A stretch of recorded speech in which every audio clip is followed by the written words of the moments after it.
balance of the body, not balancing the body, balance of the body within it.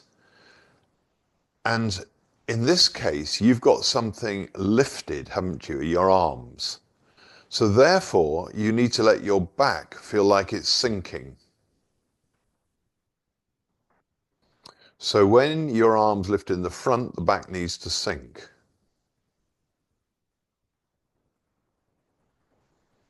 That means your back starts to become involved. Now, you've got your hands pushed towards your screen. There's a gap between your body and the hands. Yeah?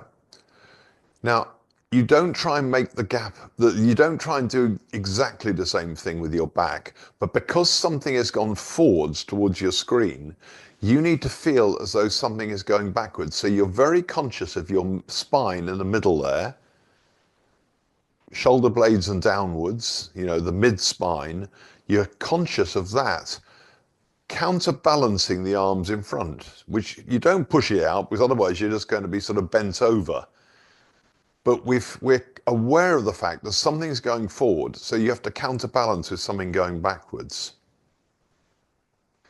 Your body mass is sinking into the floor. So therefore, you have to counterbalance with something rising towards the ceiling. However, you don't make it do it. So we did this last week. This is where you allow your body to settle, but either side of your spine, the erector spinae muscles, left and right of your spine, they're the ones that support your spine and tend to squeeze it if you're tense. So relax the muscles either side of your spine. Don't try and lift your head.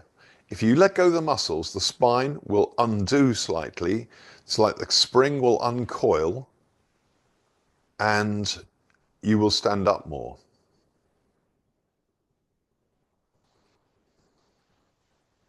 So in the class I've just done last night, we had, I was talking about the lengthening of the spine here.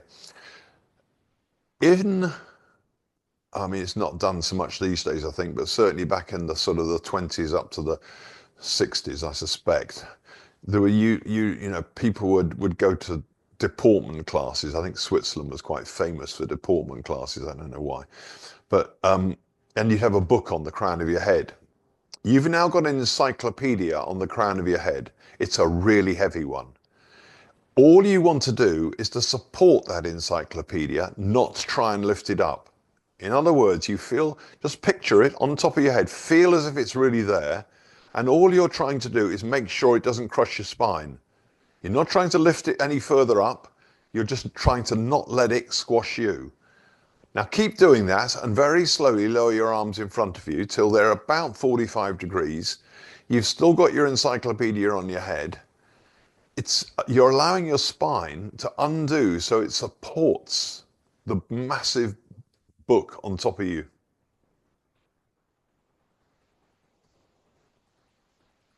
If you feel like it's really there, you'll find that all sorts of bits of your spine start to let go, even down to your middle and lower back.